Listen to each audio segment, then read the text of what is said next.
All right, so it has been about 2 months since I've worked on this thing. It's too hot to wear my hat. It's boiling hot outside. Now I need to start studding out the shower, the wardrobe area, and also this area kind of next to the bench seat back there. So in one of the previous episodes, I'd already put in these like batten things to help fix the wall and cladding onto, and I've strategically placed a couple of them here so that I can have the stud work come out of it and still give me something to fix into when it sort of meets the wall there. So if you want to know how I did that, there's a link up. I'm so out of practice. One of these corners, and we're going to use those as sort of a reference to begin marking out where the studs are going to land on the floor. The other thing I've done is I've printed off screenshots of where I place the battens underneath this floor, because the wall for the shower is going to be located along this batten here, and then the area for the sockets towards the front of the van here are going to be fixed down into one of these two. Now, of course, there's not much information I can get from this bit of paper, but what I have done is retained some of the Sharpie lines. You can see one there. You can just about see one up there as well, that I used to line the battens up with the ribs underneath the van. And I've also got them up the walls here as well. Okay, so what I'm going to do is run a chalk line down the length of the van. I know that this arrow is one of the main battens that goes down the entire length. Okay, and then the actual wall starts out 600 millimeters from there. Okay, so we'll just mark that with a little bit of tape. Okay, so I've marked out where the shower is going to go. The stud work is going to be on the outside of this tape, sort of butt up right against it. But I've noticed a couple of things about this that I'm not happy with. Firstly, you might be able to see that the laser line isn't quite parallel with that line in the vinyl flooring, and that's going to be pretty obvious once the floor's in, because you'll see this like weird taper going on, and I think it'll look a bit, it just won't look right. Secondly, if we look up, you can see that it somewhat encroaches on this skylight. Now, I could get away with that because the trim will finish it off and I'll just have to cut away the trim here where it butts against the wall. I always had to do that anyway, so that isn't a surprise to me. What I'm thinking is if I shift this along to match that black line in the vinyl flooring, it does mean that these corners will be ever so slightly out of square, but not enough to be an issue. But it will mean the floor will line up and it will give me a little bit more room up here as well. Yeah, that's better. It's not much, but I think that'll make all the difference. So then this is the shower area. It was always going to be a squeeze, but wow, that's van life apparently. I mean, if I needed an excuse to not go to the gym, this is it. Because if I do that, then I won't fit in here. So, you know, I'll just have to sit on my arse for, oh no, because then I'll get fat. So now I've got to get the stud work cut to size, and I've got to account for some curves and things on the edges because I'm going to be doing like curved designs throughout this van. Yeah, so much to do still. All right, let's get going. So I've got a bunch of this, it's about 2 inch by 2 inch stud work, like CLS, I can't remember exactly what it is. And what I'm going to do for the floor ones is I'm actually going to pick the kind of bendiest ones, because I can screw that down into the floor and straight it up using the screws. Whereas if they're going vertically, there's not going to be much I can use to straighten that out, and I'll end up having a bendy wall. So that one looks pretty rubbish, which is perfect. So I'll just square off the end first.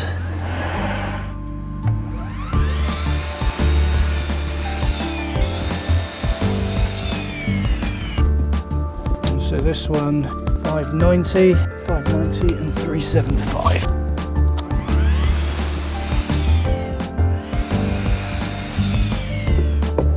Beautiful. So yeah, these corners are intentionally left open because I'm going to do a radiused edge all the way up here. So I need to create some sort of like structural ribs to go in various sections up the stud work. So that's great. That one's also sitting pretty nice and flat on the ground. This one I think could do slightly better. That's probably the best orientation, and that one is also fine. All right, so now we'll do the height. I've cut another one because this is going to be going up the top there, but just to make it easier, I'll place it on this bottom one and then measure the remaining height. Should give me the height of the stud work in between. Looks like I could do about 1800. I could just about fit 1800 in there, but I'm going to take 10 millimeters off that just to account for any kind of undulations on the roof. And it also means when I put the cladding along here, I could technically rest it on top of the stud wall. And so that will help support it. So 1790. So I've got about 5 to cut to this length. So we'll look for the best ones.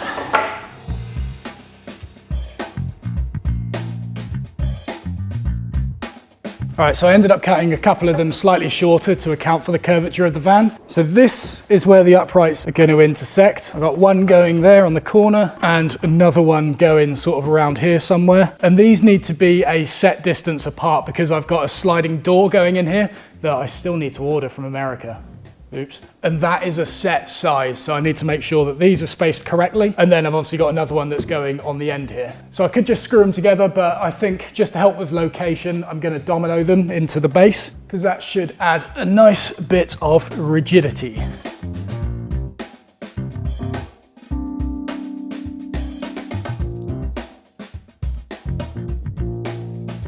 Okay, so now we'll start doing the two smaller stud walls.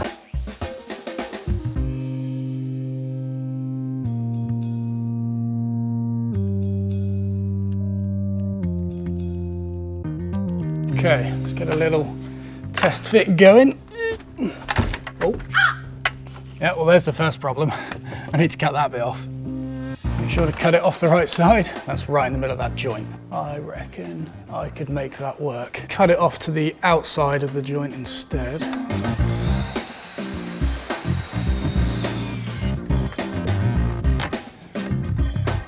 Now the big one. Oh! Smash in. Little area for pooping here, area for washing here. That'll work. So I've got a few things to do on this before fixing it all down. I want to drill a access hole for this conduit here because that needs to come down inside the wall. So I'm probably going to drill a big hole up there and then somehow angle it to land within the cavity here. Same goes for this one. It's just got to be able to move to the left ever so slightly, but I think I should be able to bend it enough to do that. This one running along the back, I've just got to take some of the height off these so then it can tuck up there and then that'll go behind the cladding on the back wall. And also I've got the fillets to do in these corners here. So those will be 45mm radiuses to match this. And then however I end up making those radius corners, those ribs will give me something to fix it onto. I'm also going to take this opportunity just to check, yes, I can fit the cladding above this, just about on this front one. It is going to be a bit of a squeeze, but yeah. All right, so it works on the front wall. How about this one with the curve? Not quite. So I think here I'm just going to cut a slight angle on the top of these so it drops about 5mm here, and that should be enough to get this this cladding on top of it. I expect I'll need to do the same with this side. Yeah, if not more. Maybe we'll do like 8mm or something.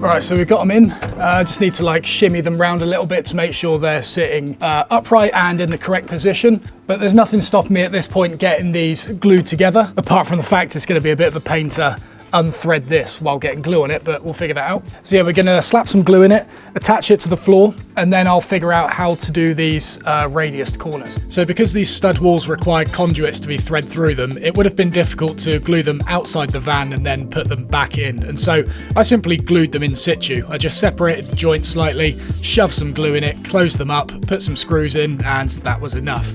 Then with the remaining walls, I could glue them up externally, put them in situ, and screw them down into the battens underneath the vinyl floor that I had conveniently marked before. Then when it came to the radius blocks that are going to join these stud walls together, I first drew them full size on these notepads that are available at my store, by the way, so that I could figure out how I could fit two screws into it that wouldn't intersect with each other while still fitting a radius on one corner. I then knocked together a quick proof of concept to check everything worked, and then figured out a way of systemizing it. Okay, so the plan here is to put an accurate 45mm radius on the corner of this MDF. So this block, with its two pre-drilled holes, can go on the corner here, and I'm going to create a fence of some kind for that to go on. We're then going to get this block here, the clamp on the back, and that will hold it in position while we then get a flush trim cutter, so it's got a bearing at the bottom here, and that is going to follow the radius on the MDF below while cutting this to the final radius that we need. I've got to be careful with regards to grain direction on this to make sure I'm not working against the grain, because this will just blow up otherwise. And I'm going to use this same jig to roughly cut them on the bandsaw.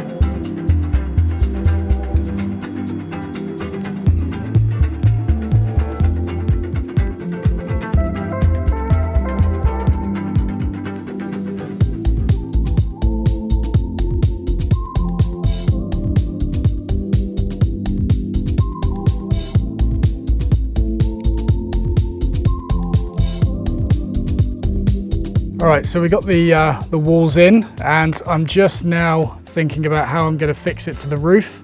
You can see on this one, there is a little bit of a skew on it, which is fine. There's plenty of movement in these walls still. I can still shift them round. But another thing you've got to be mindful of is with these laser levels, I've already kind of said that you can't use the gravity setting on them in case the van is parked at an angle or something. But even just resting it on the base in the fixed position like this, if I stand either side of it and I just rock my feet like this, can very easily move the laser line. Look at the top there. So when lining this up, I'm just trying to be mindful about where I'm standing and just being sure that when I move, it's not moving the laser line. Now I'm going to use a screw up here to hold this as I pull it into level, or plumb I should say.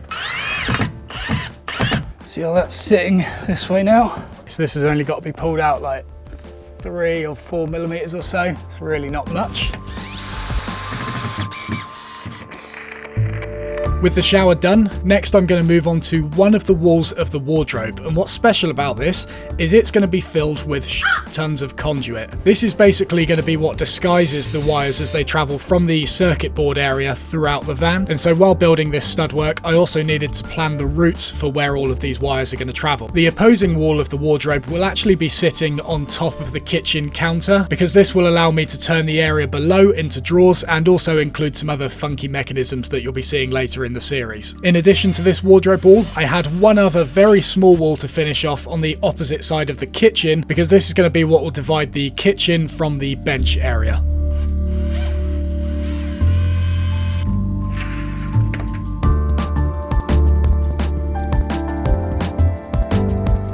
And with that, the stud work was done. Not pretty in some places, but it'll work. And so in the next episode, we're going to begin cladding it. I'll see you then.